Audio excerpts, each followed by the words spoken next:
الصباح بدا من طالعته والليل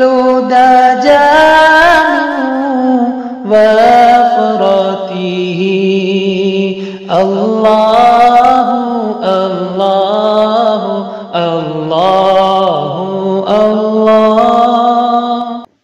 بسم اللہ الرحمن الرحیم۔ سلسلہ تحقیق و تخریج الحدیث میں سیدنا امیر معاویہ رضی اللہ عنہ کے مناقب کے اوپر جو ہمارا سلسلہ ہے، اس کے اندر آج ہم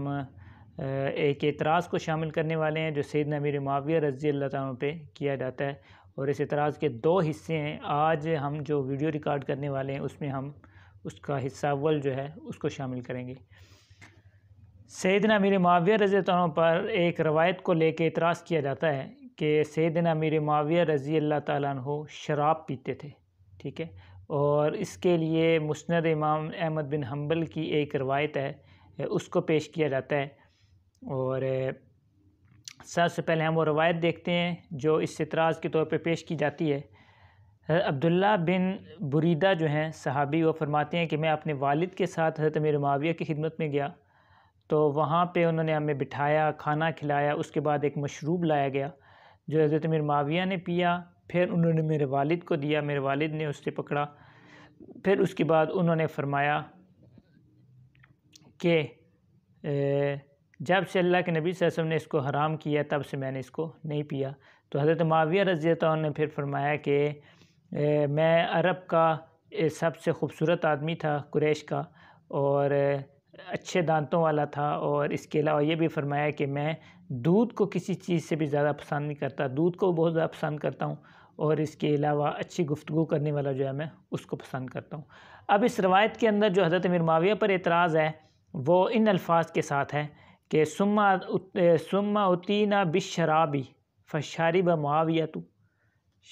پینے کی چیز یعنی شراب لائے گی، پینے کی چیز میں نے اس کا ترجمہ کیا ہے، اس سے معاویہ نے رضی اللہ عنہ پیا، پھر میرے والد نے پکڑا، اور پھر انہوں نے فرمایا، انہوں نے، یہاں نام کسی کا نہیں ہے، صحیح ہے، ثم قال کا لفظ ہے، اور فرمایا کہ میں نے اس کو نہیں پیا جب سے اللہ کے نبی صلی اللہ علیہ وسلم نے اس کو حرام کیا۔ اب یہ وہ چیز ہے، یہ جو الفاظ ہیں نا، ثم اتینا بالشراب فشرب معاویہ، تو یہ،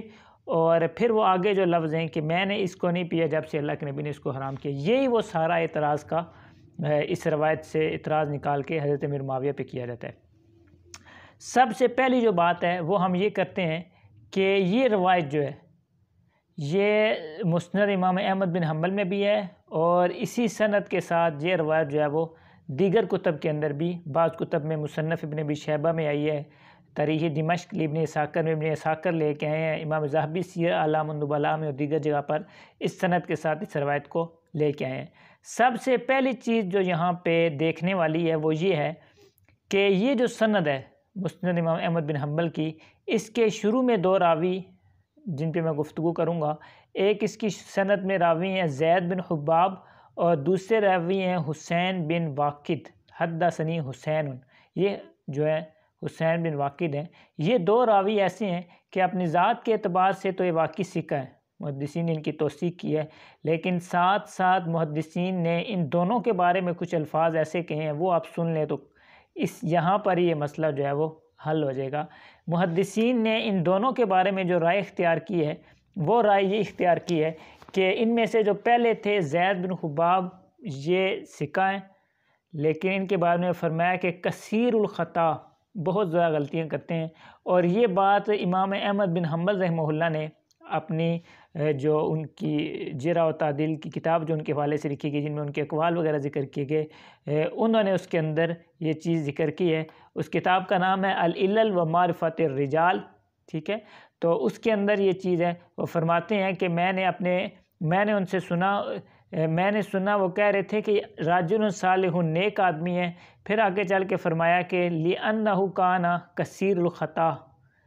تو یہ بہت زیادہ غلطیاں کرتا ہے۔ میں نے پوچھا کہ کون؟ فرمایا کہ زید بن حباب، وہی جو اس سند کا پہلا راوی ہے، اس کے بارے میں فرمایا کہ یہ بہت زیادہ غلطیاں کرتا ہے۔ اسی طرح امام ابو داؤد رحمہ اللہ، تو وہ بھی اسی طرح امام احمد بن حنبل رحمہ اللہ سے یہ چیز نقل کرتے ہیں، اور فرماتے ہیں کہ انہوں نے زید بن حباب کے بارے میں فرمایا کہ وکان یضبط الالفاظ عن معاویہ بن صالح ولکن کان کثیر الخطا، لیکن یہ بہت زیادہ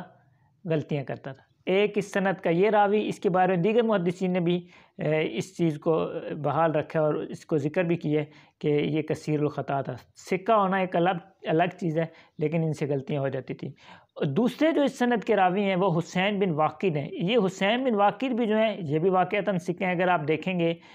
تو آپ کو یہی چیز ملے گی، یہ سکہ راوی ہیں۔ لیکن یہاں پہ ایک اور چیز یہ بھی ہے کہ یہی امام احمد بن حنبل رحمہ اللہ جو جنہوں نے اپنی کتاب میں ان کی روایت ذکر کی، وہی ان کے بارے میں فرماتے ہیں، ان کے بیٹے جو ہیں وہ فرماتے ہیں العلل و معرفت رجال امام علی احمد روایت ابنی، جو ان کے بیٹے ہیں وہ اس روایت کو وہ فرماتے ہیں کہ میرے والد نے فرمایا کہ جو بریدہ آگے ایک راوی آ رہے ہیں،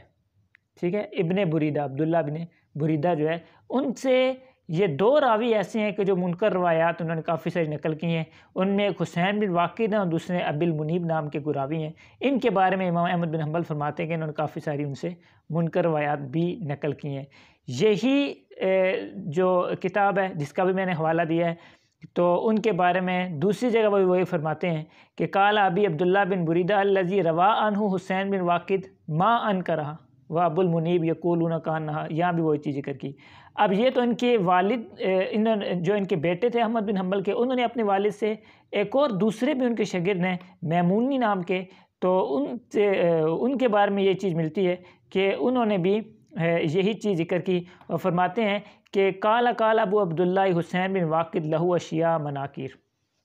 ان کے لیے کافی منکر چیزیں ہیں۔ اس کے علاوہ دیگر محدثین نے بھی ذکر کی، مغنی فی الضعفاء میں امام ذہبی رحمہ اللہ نے یہ چیز ذکر کی، فرمایا کہ یہ حسین بن واقد سچے ہیں، صدوق ہیں، لیکن امام احمد بن حنبل نے بعض ان سے منکر روایات کا بھی ذکر کیا ہے۔ تاریخ الاسلام میں بھی یہ چیز ذکر کی، وقال احمد فی بعض حدیثی ناکرت، کہ بعض حدیث ان کی جو ہے وہ منکر ہیں۔ دیگر بھی بعض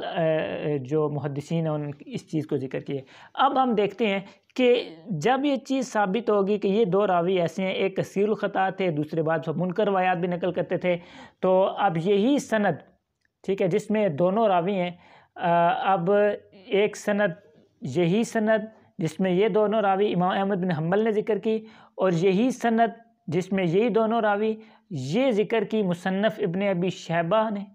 جو امام بخاری رحمہ اللہ کے بھی استاد مانے جاتے ہیں۔ تو مصنف ابن ابی شیبہ نے جس وقت یہ سند ذکر کی، تو وہاں پہ انہوں نے یہ جو درمیان کے جملے ہیں وہ انہوں نے ذکر نہیں کیے، انہوں نے بس اتنے ذکر کیا کہ میرے والد اور میں گئے، انہوں نے بٹھایا ہمیں، بٹھانے کے بعد کھانا کھلایا، کھانا کھلانے کے بعد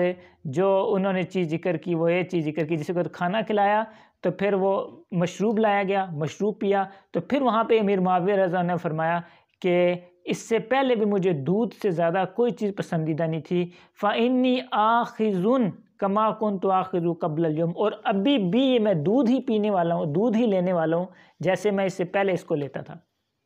بات صاف ہو چکی تھی۔ اگر کوئی اسی سند سے دوسری کتاب کے اندر امام بخاری رحمہ اللہ، جن کا ہم بات پہ حوالہ دیتے ہیں اپنی باتوں میں، کاش کہ ہم ان کے استاد کی بات دیکھ لیتے کہ آخر ان کے استاد نے یہ جو جملہ درمیان سے ذکر کیا تھا، تو اس سے تو بات صاف واضح ہو جاتی، کلیئر ہو جاتی تھی کہ دو راوی، ایک کثیر الخطا تھے، دوسرے باب سے منکر روایات بھی ذکر کرتے تھے، وہی انہوں نے ایک جگہ یہ الفاظ ذکر کیے جن میں درمیان کا جملہ نہیں ہے جو شبہ ڈالتا ہے، اور دوسرے جو الفاظ تھے وہاں پہ انہوں نے اضافہ کر دیا، تو صاف کلیئر بات ہوگی کہ اصل الفاظ یہی تھے، وہاں پہ ان سے خطا ہوئی اور انہوں نے وہ الفاظ بیچ میں اضافہ کر دیے۔ اور اس پہ تھوڑا سا آپ مزید بھی دیکھیں کہ مجموع الزوائد میں امام حیثمی رحمہ اللہ نے جس وقت یہی روایت ذکر کی، اسی سند سے ذکر کی، تو اس سند سے ذکر کرنے کے بعد انہوں نے درمیان میں وہی الفاظ جو مسند احمد کے ہیں جس سے شبہ پڑتا ہے وہ انہوں نے نکال دیے، اور خود فرماتے ہیں وفی کلام معاویہ شیء ترکتہ، میں نے کچھ الفاظ معاویہ کے جو ہیں ان کو چھوڑ دیے۔ صحیح ہے۔ اب ایک بات تو یہ کہ دو راوی اور آپ کی حالت جو حضرات اعتراض کر رہے ہیں امیر معاویہ کی پفلٹوں میں شائع کر رہے ہیں، ان کی حالت تو یہ ہے کہ بات وہ حسن درجے کی روایت ہوتی ہے، بس کتاب دیکھی، سافٹ ویئر سے دیکھا ضعیف لکھا ہے تو دوسری کوئی اور سند تلاش کرنے کی ضرورت ہی محسوس نہیں کی، بھئی کوئی اور سند دیکھ لو شاید کام نہیں، اس میں ضعیف ہے لہٰذا ضعیف ہی ہے۔ تو یہ چیز شاید کہ یہاں بھی ان سے ہو گئی ہو، لیکن شاید کہ اپنے مفاد کے لیے، کیونکہ حضرت امیر معاویہ رضی اللہ عنہ کے خلاف یہ روایت جاتی تھی، تو اس کو انہوں نے کرنے کے لیے یہ سارا کچھ کیا۔ یہاں پر بھی ان سے یہی ہم کہہ سکتے ہیں ان سے غلطی ہوئی کہ انہوں نے یہی سند دوسری جگہ نہیں دیکھی، روات کو نہیں دیکھا کہ جن راویوں کی ہم سند لے گئے ہیں، یا بعض حضرات نے جو توثیق کی سند کی ہے تو ہم دوسری جگہ بھی دیکھیں گے شاید کو معاملہ صاف ہوتا ہے یا نہیں ہوتا، لیکن کیونکہ اپنا مطلب اس سے نکل رہا تھا لہذا وہ نکالا، اور دوسرا جو حصہ تھا دوسری کتاب جو مصنف ابن ابی شیبہ امام بخاری کے استاد کی تھی اس کو ہم نے لیا ہی نہیں۔ ایک بات تو یہ دیکھیں۔ دوسری چیز یہاں پہ دیکھنے والی یہ کہ انہوں نے جو ترجمہ کیا، ترجمے کے اندر بھی انہوں نے گڑبڑ کی۔ ترجمے میں یہ الفاظ ذکر کیے گئے کہ حضرت امیر معاویہ رضی اللہ عنہ جس وقت ان کو وہ مشروب پیش کیا تو ان کے والد نے آگے سے کہا، ان کے والد کا نام لکھا بریکٹ میں، ان کے والد نے کہا کہ جب سے اللہ کے نبی نے اس کو حرام کیا میں نے اس کو نہیں پیا۔ حالانکہ ان کے والد کے الفاظ بنتے ہی نہیں، اگر آپ وہاں پہ تطبیق دیں تو ان کے والد کے نہیں، حضرت امیر معاویہ رضی اللہ عنہ نے فرمایا تھا کہ جیسے کہ بعض حضرات نے اس کی یہ بھی توجیہ کی ہے کہ ان کے بارے میں ممکن ہے، جیسے ابھی اتنے عرصے بعد لوگ حضرت معاویہ کے بارے میں شراب پینے کا الزام لگا رہے تھے، ممکن ہے اس دور میں بھی کوئی اس طرح کی چیز معاویہ کے بارے میں مشہور ہوئی ہو کہ اپنے دسترخوان میں یہ اس طرح کی چیز پیتے ہیں، تو وہاں پہ ان کے ذہن سے وہ دور کرنے کے لیے انہوں نے کہا کہ جب سے اللہ کے نبی نے اس کو حرام کیا تو میں اس کو نہیں پیتا ہوں، یہ میں دودھ پی رہا ہوں جیسے کہ اس سے پہلے بھی پیتا تھا، جیسے مصنف ابن ابی، جیسے اس سے پہلے میں اس کو پسند کرتا تھا، ابھی بھی میں اسی کو پسند کرتا ہوں اور ابھی میں اسی کو ہی پی رہا ہوں، جیسے مصنف ابن ابی شیبہ کی روایت میں ہے۔ اگر یہ ساری چیز دیکھ لی جاتی تو معاملہ صاف ہو جاتا تھا۔ تیسری بات یہاں پہ دیکھنے کی ہے، غور کرنے کی ہے، وہ یہ کہ شراب کا لفظ شراب یہ خمر کے لیے استعمال نہیں ہوتا۔ عربی میں جو حراب شراب ہے اس کے لیے خمر کا لفظ استعمال ہوتا ہے۔ قرآن مجید میں دیکھیں مثال کے طور پہ تیسرے پارے میں اوکل لذی کی جو آیت ہے، دوسرے رکوع میں وہ جو ایک واقعہ ایک بزرگ کا ملتا ہے کہ وہ گئے تو وہاں پہ قرآن مجید یہی الفاظ کہتا ہے کہ انظر الی طعامک و شرابک لم یتسنہ، اپنے کھانے کی طرف دیکھیے اور مشروب کی طرف، کیا وہاں پہ ہم مانا یہ شراب حرام کریں گے؟ اسی طرح اللہ کے نبی صلی اللہ علیہ وسلم کے بارے میں حضرت انس فرماتے ہیں، صحیح مسلم کی روایت ہے کہ یہ میرا پیالہ ہے، اس پیالے سے میں نے اللہ کے نبی صلی اللہ علیہ وسلم کو، وہاں بھی شراب ہی کا لفظ ہے، ٹھیک ہے، میں نے کافی سارے مشروب پلائے، میں نے پانی بھی پلایا، میں نے دودھ بھی پلایا، میں نے نبیذ بھی پلائی، دوسری چیزیں بھی پلائیں۔ اسی طرح بخاری کی روایت ہے، وہ مشہور حدیث جس کے اندر یہ چیز آتی ہے کہ اگر تم میں سے شراب و احدکم کے وہاں بھی الفاظ ہیں، کسی ایک کے مشروب میں کوئی چیز گر جائے، مکھی جس وقت گر جائے تو اس کو دوسرا پار ڈبو کا اس کے نکال دو، وہاں پر بھی یہ لفظ ہے۔ اس کے علاوہ دیگر مقامات پہ شراب کا لفظ ہے۔ حرام شراب کے لیے عام طور پہ خمر کا لفظ استعمال ہوا ہے، انما الخمر والمیسر والانصاب کا لفظ استعمال ہوا ہے، شراب کا نہیں۔ شراب جو ہے مشروب پینے والی چیز کو کہتے ہیں عربی گرامر کو، لیکن ہم یہاں کیا کریں، کیونکہ حضرت امیر معاویہ کے خلاف اس روایت کو لے کے جانا تھا تو اس لیے ہم نے یہاں سے وہی حرام کا جو لفظ ہے، خمر کا جو لفظ ہے وہ استعمال یہاں پہ کیا۔ لیکن سوچنے کی بات ہے، مجتہد صحابی جن کو عبداللہ بن عباس بخاری کے اندر فرما رہے ہیں کہ وہ کان مجتہدن، یہ مجتہد صحابی ہیں، اللہ کے نبی کے صحابی ہیں، اتنا قرب ہے، لیکن اس کے باوجود بھی ہم نے ذرا حیا نہ کی، ہم نے ذرا خیال نہیں کیا کہ یہ جو حدیث آ رہی ہے بس ہماری مطلب کیا، لہٰذا نکال کے لکھ کے دے دیجیے۔ حضرت امیر معاویہ شراب پیتے تھے، دلیل میں یہ حدیث لکھ دی، نہ اس کے دیگر ہم نے ترک دیکھے۔ اور پھر یہاں پہ ایک اور چیز بھی میں یہاں پہ عرض کروں کہ بعض فیصلہ ہوتا ہے حدیث کی ایک سند پہ کلام ہوتا ہے کسی راوی کی وجہ سے، تو اس کی دیگر سند دیکھی جاتی ہیں کہ اور سندیں ہیں جن پہ کلام ہو رہا ہے وہ نہیں ہے، تو بات کھل جاتی ہے، ہاں جی اس سند میں تو یہ راوی ہیں جن کی وجہ سے کلام ہو رہا ہے، لیکن دیگر اسناد ہیں، اس سے یہ بات جو ہے اب درست ہم بیان کر سکتے ہیں، کیونکہ اس میں وہ دوسری سند میں یہ راوی نہیں ہے، کوئی دکھا دے اگر اس کی کوئی اور سند بھی ہے تو صحیح ہے، لیکن الزام کے ثبوت کے لیے ہم نے جس روایت کا سہارا لیا اس میں جو 2 راوی ہیں وہ ضعیف، اور پھر دوسری جگہ اسی سند کے ساتھ جو روایت ہے اس میں وہ الفاظ نہیں تھے، اور وہ مصنف ابن ابی شیبہ امام بخاری کے استاذ کی سند تھی، مطلب کہ انہوں نے اپنی کتاب میں اسے ذکر کیا، لیکن ہم نے اس کو نہیں دیکھا، ہم نے تو کیونکہ اعتراض کرنا تھا، اعتراض کے اندر پھر ہم نے اسی سند کو جھڑ دیا اور لکھ کے آگے کہہ دیا، اور کن نے ذکر کیا میں وہ ذکر نہیں کرتا، یہاں پہ بات لمبی ہوگی، بس اتنا ہی کہتا ہوں کہ یہ حدیث